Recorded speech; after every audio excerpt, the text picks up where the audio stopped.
Mall ये पिछले 25 साल में काफी डेवलप हुआ है मॉल।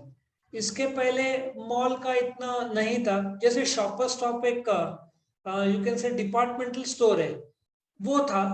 बड़े बड़े मॉल्स देखने को नहीं आते थे। बट 1991 का के बाद अपना इकोनॉमी जिस प्रकार से ग्रो हुआ, तो लोगों के इनकम भी बढ़े, तो नीड्स भी बढ़े, तो मॉल्स आना शुरू हो गया। एक सिंपल सा है, एक ऐसा शॉपिंग कॉम्प्लेक्स है जहां पे यू विल गेट एवरीथिंग। मतलब तुम जो वस्तु चाहो, कार भी कुछ जगह पे रहते हैं, but majorly it's a place where you can see movies. ठीक है, you can eat food. Shopping के लिए तो आइडियल माना जाता है।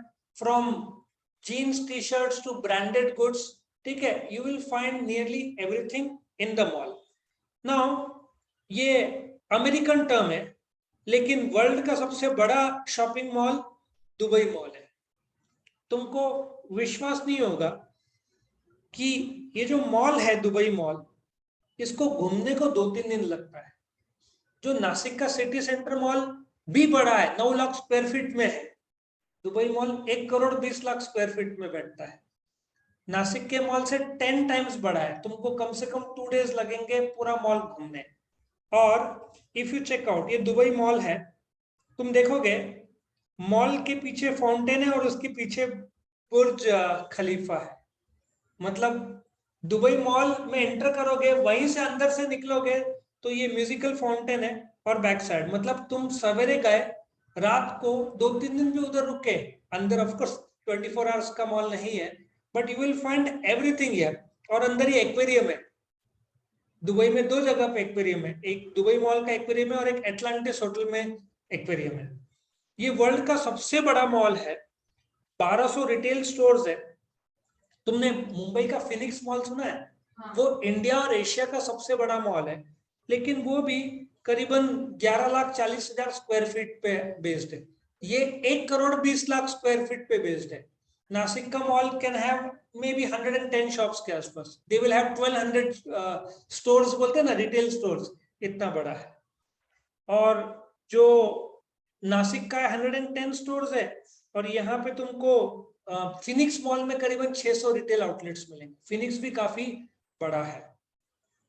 तो सिंपल सी बात है, मॉल का रिक्वायरमेंट लोगों का बड़ा है, बिकॉज लोग क्या चाहते हैं पता है? They go watch a movie then eat. इसलिए देखो, थिएटर के बाजू में फूड कोर्ट है, खाओ। एक यू डोंट हैव बीचेस नहीं है, समुद्र किनारा तुमको मुंबई साइड मिलेगा, ठीक है ना, गुजरात साइड मिलेगा, मध्य प्रदेश बीच में है, कहां से मिलेगा उनको? वहां पे तो लेक्स है। तो फिर सोर्स ऑफ एंटरटेनमेंट क्या है? पहाड़ियां भी कुछ जगह पे नहीं रहता है। So then people prefer malls जहां पे एक एयर कंडीशन माहौल हो। If you go to mall, पूरा एयर कंडीशन रहता है। शॉपिंग मुश्किल से होता है क्योंकि things are very costly there, लेकिन एक फील आता है जहां पे तुम कुछ खाए, कुछ छोटा मोटा मूवी देखा, देन एक वॉक किए, मे बी थोड़ा बहुत शॉपिंग किया, या दिवाली का शॉपिंग के लिए फंड अच्छे तो वहां जाकर किया। सो एक ऐसा फील। और एक तो सिक्योर्ड प्लेस रहता है, तो तुमको एक सिक्योरिटी का डर नहीं, कार्ड वार्ड। अब तुम मेन रोड में घूमने गए तो पहले ही पर्स तुमको बार बार चेक करना पड़ता है, गर्दी में मोबाइल चेक करना पड़ता है कहीं गायब तो नहीं होगा। यहाँ पे एक ऐसा मॉल रहता है, यू कैन कंफर्टेबली वॉक। लेकिन ज्यादातर मॉल्स बेचते नहीं है। जो स्टोर्स है ना अंदर, वो सब भाड़े पे देते हैं, which can range from 50,000 to 1.5-2 lakh रुपया। साइज के हिसाब से वो चेंज होता है। So movie theatres and restaurants, कुछ कुछ मॉल में तो 10-10 11 मल्टीप्लेक्सेस हैं। ठीक है, सो कोई दिक्कत नहीं आता है। फिनिक्स मॉल है, इन ऑर्बिट मॉल है, एक कोरम मॉल है थाने में। हम लोग नासिक में सिर्फ एक ही जगह जाते हैं, सिटी सेंटर मॉल। और तो नासिक में अभी एक शॉपर स्टॉप खुला है, लेकिन वो मॉल नहीं है, इट्स डिपार्टमेंटल स्टोर, ठीक है ना।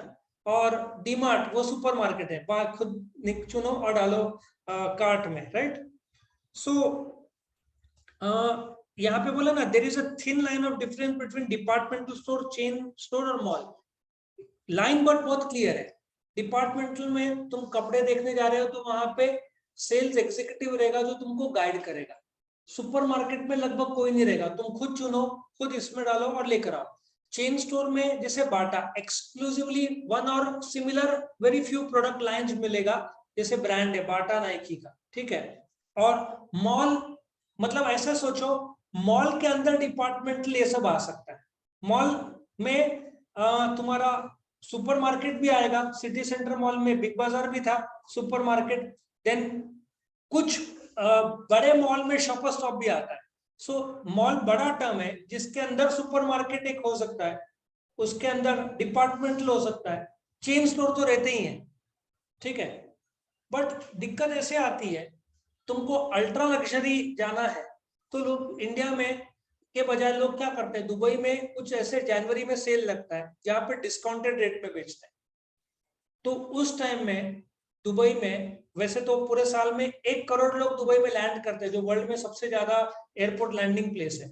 तो जनवरी के बाद बहुत टिकट्स कॉस्टली हो जाते हैं, दिसंबर जनवरी जो सेल लगता है, क्योंकि कैसे होता है वहां पे ग्लोबल विलेज करके एक जगह है जो स्टार्ट होता है अराउंड अक्टूबर टू मार्च रहता है। फिर तुम्हारा मिरेकल गार्डन है जो बोलते हैं ना, it's a very beautiful, Google करना तुमको, बहुत अच्छा गार्डन, नॉर्मल गार्डन नहीं है वो, ब्यूटीफुल प्लेस। उसका एंट्री टिकट ही 1500 रुपए है ये साल का, पहले 1000 था। तो ये सब अक्टूबर से खुलता है वहां, अक्टूबर तक बहुत गर्मियां रहते हैं, उसके बाद थोड़ा माइल्ड ठंडक शुरू होता है। तो ये सब जो miracle garden, butterfly garden, global village अक्टूबर के बाद शुरू होता है, तो ये लोग फिर जनवरी में सेल लगाते हैं, तो गजब गर्दी हो जाता है वहां। सब लोग बोलते हैं कि जो दुबई मॉल बहुत फेमस है, लेकिन वहां पे एक मॉल ऑफ द एमिरेट्स भी है, जो बोलते हैं ना जिसका मेन मालिक वहां के जो शेख है ना वो है। तुम वो भी घूमोगे ना, तुमको लगेगा बाप रे कितना बड़ा मॉल है, मतलब वहां पे एवरीथिंग इज वेरी बिग। आ रहा है समझ में? सो अभी कैसे हो रहा है कि एक और बार ये तो फोटो दिखा दो, ये it's a very big place. दे दो कि उनका डेजर्ट था, उनके पास वेकेंट प्लेस है, सिर्फ एक है, उन लोगों ने प्लानिंग बहुत अच्छा किया। If you check out India में first plan city was Chandigarh, बाकी जगह पे, अब बैंगलोर जैसी जगह पे अभी देखो कैसे हालत था, अनप्लान, टोटली अनप्लान।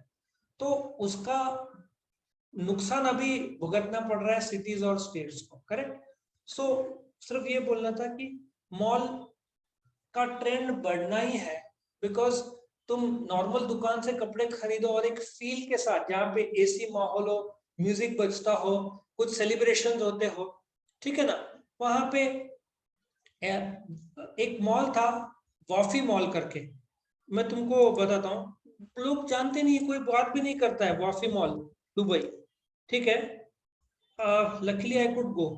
जैसे मैं गया ना, वहां पे जो दिख रहे स्टेचूज तुमको, ये इजिप्शियन फेरोआ बोलते हैं ना वहां के, वो इतना अच्छा बनाया ना डिजाइन, लेकिन वहां गर्दी बहुत कम था। दुबई मॉल के सामने कुछ भी नहीं है, लेकिन यहाँ पे रात को म्यूजिकल शो। और if you go to Dubai mall, ठीक है, दुबई मॉल में एक खासियत है कि जैसे ही ये हो जाता है लेट इवनिंग, अंधेरा हो जाता है, तुम उसके मॉल से निकलो, ये म्यूजिकल फाउंटेन, और इसके म्यूजिक पेटेंटेड है, ये जो म्यूजिक है ना पेटेंटली कॉपीराइटेड है। इतना ब्यूटीफुल म्यूजिक कि वो बाहर चलता ही नहीं है। बाहर वो मैंने वही वीडियो डाल दिया था यूट्यूब पे, उन्होंने बोला कॉपीराइट इन्फ्रिंजमेंट, मुझे डिलीट करना पड़ा, बट एकदम बढ़िया। सो और इसमें भी लाइटिंग, लाइट शो होता है, और वो उसके टाइमिंग नहीं रहते, सडनली आएगा सडनली जाएगा, ऐसे टाइप का रहता है। सो मॉल के लिए उन लोगों ने क्या किया, एक फाउंटेन का फील दिया, और इवनिंग के आसपास तुम इधर चले जाओ बुर्ज खलीफा में। अरे समझ में कंप्लीट, अभी तो इसके गोल सर्कल एक आने वाला है, गोल एक उन लोग का प्लान है, क्या बोलते हैं इसे, रिंग, वो लोग बड़ा प्लान कर रहे हैं। सबसे बड़ा वर्ल्ड का ये बिल्डिंग है। अभी इसको बीट करने के लिए जापान में बोल रहे हैं सबसे बड़ा बिल्डिंग आएगा, उसमें तो 125 135 फ्लोर है। दुबई बुर्ज खलीफा से डबल, 650 फ्लोर वाला जापान में प्लान कर रहे हैं वो, which will be constructed by 2045। वो वर्ल्ड का सबसे बड़ा हाई राइज होगा, but it will take 20 years to build, correct. So ये शॉर्ट में मॉल के बारे में था, तुम खुद गए हो तो उसके बारे में लिख भी सकते हो। Food and shopping and movies, recreation, fun. Ghatkopar में आई थिंक वी वेंट, वहां पे किड्सनिया था। If you are lucky you have seen it, it's a beautiful place. मतलब बच्चे लोग के लिए लाइफ टाइम मेमोरीज का वो हो जाता है। आई थिंक मेरे लिए वो बहुत अच्छा था, बच्चों को तो इतना अच्छा लगा था Kidzania. But it requires a big mall. Nashik में आई डोंट नो ये सब अफोर्ड होगा कि नहीं, बहुत कॉस्टली बन जाता है। करेक्ट। सो ये था मॉल के बारे में।